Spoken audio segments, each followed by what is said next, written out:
It says, they were teachers who taught love. Love was their religion. And one of the things when we talk about love, we have this emotional definition of love. I would dare to ask somebody what is their definition of love. Typically, I would imagine that somebody's definition of love is that it enables people to do what they want. It doesn't impede people. It doesn't stop people from doing things that need to be done. And so I would ask, what is our world's, our culture's, our nation's definition of love? If you go to other cultures, the Chinese, the Japanese, if you ask somebody who speaks Spanish, there's multiple words that get translated into love in English, and each one has its connotations and it has its place and its usages. And it is the same thing when we look at the Bible. Biblically, God used Greek and Hebrew to talk about love. And when we look at what love was, what God has to say about love, what Jesus has to say about love, this is one of the places we can see clearly what Jesus says. And this is coming from Mark chapter 12, starting in verse 28. I'm going to go to verse 31. And it says, one of the scribes, one of the religious people of Jesus' time, one of the scribes approached. When he heard them debating and saw that Jesus answered them well, he asked him, which command is the most important of all?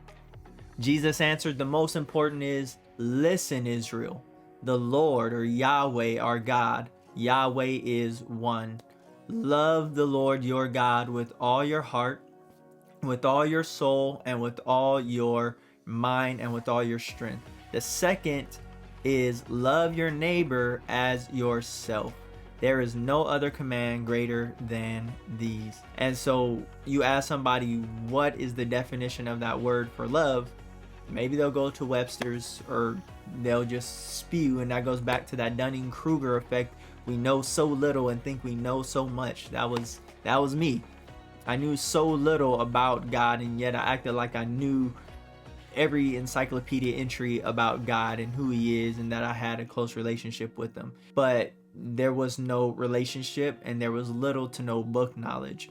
It was just all based off of what I had heard and what I could make up in my own little mind, much like a kid that uses his imagination and is like, oh, I think, this is like this, or look in the sky, there's clouds, and oh, I see an elephant, and just whatever I can make up in my mind, whatever I can make up based on my experience about life. And that's not the right place to start, because some people have horrible experiences, and some people attribute it to God. Some people attribute some crazy things to God, and that's not the right place to start. And so we need to learn about God with how we through a relationship with him. And the first place we learn typically is in the Bible. That's the first place we start to learn about God. And sometimes it happens experientially. That was kind of a mix of my experience. When we go back to this passage, and it says, one of the scribes approached. When he heard them debating and saw them answered, he says the most important, verse 29. Listen, Israel, the Lord our God, the Lord is one. Love the Lord your God with all your heart, with all your soul, with all your mind, with all your strength. And so you probably can't see it, but it says the Greek, Strong's Greek number is 25 for this word. And this is how they categorize the words in order to study in the Greek. And I pulled it up so that way we can just have a quick reference.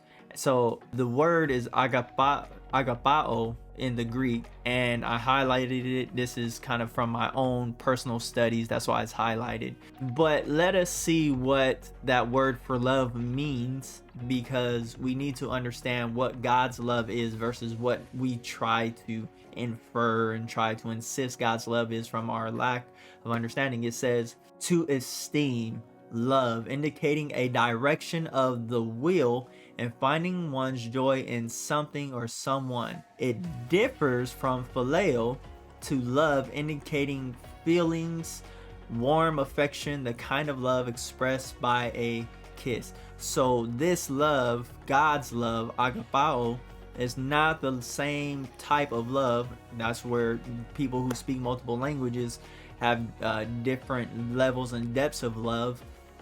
Spanish has different words for love.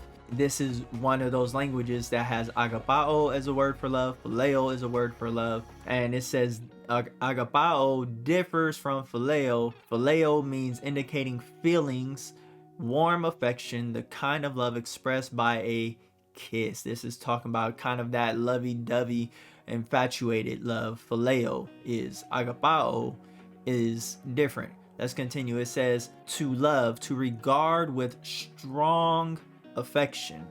And then it gives some scriptures where it was used in the Greek translation of the Bible as well as in the New Testament. Let's continue on. It says, as regarding to superiors and including the idea of duty. Wow.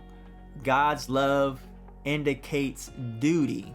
Where it includes the idea of duty, it says it is referring to superiors, which God is my superior. I am not on the same level of God, and if we think we are not taking into account our own mortality, our own frailty.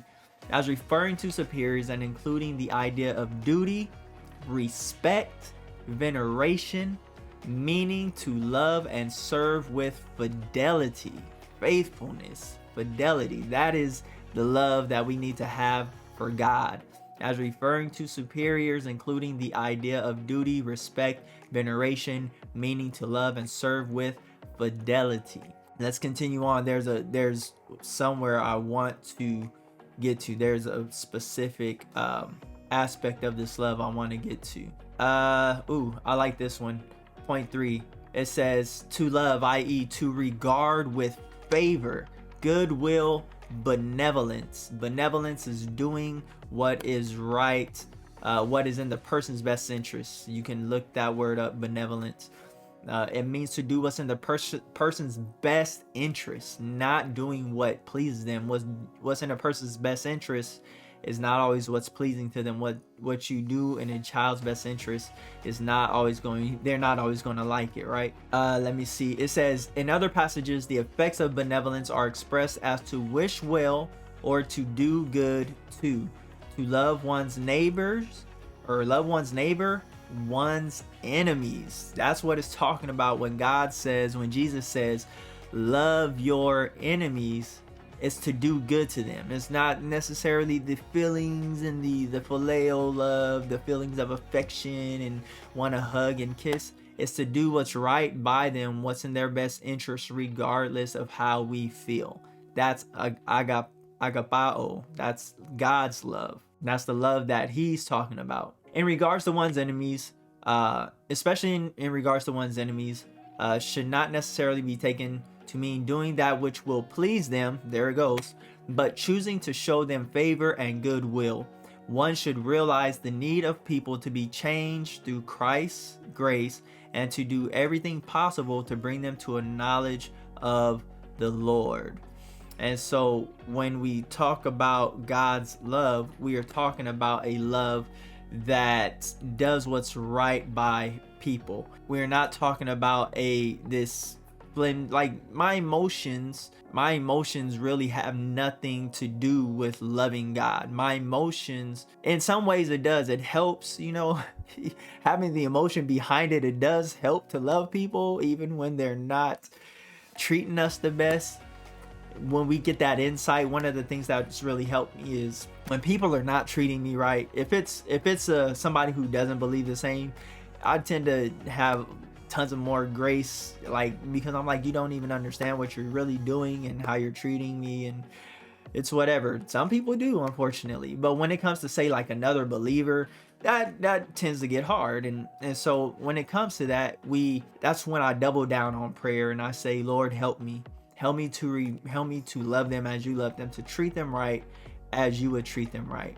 Because just because we have to correct somebody does not mean we don't love them. Just because we have to rebuke them, not rebuking them, yelling at them, cursing at them, but telling them what they did wrong, what they're doing wrong, that's love. Because we would correct children if we loved them, and with the right attitude, when we can have the right attitude, the right spirit, as we say, and we can tell somebody this is not right, and we come to them with the right attitude, right spirit. That's love. And God's ultimate expression of love is he did what was in our best interest when he sacrificed his human life in Jesus Christ. That did not feel good. That was not the pleasurable thing. That's why Jesus prayed, if there was a way, Father, for this cup to pass, if there's a way, but if not, your will be done.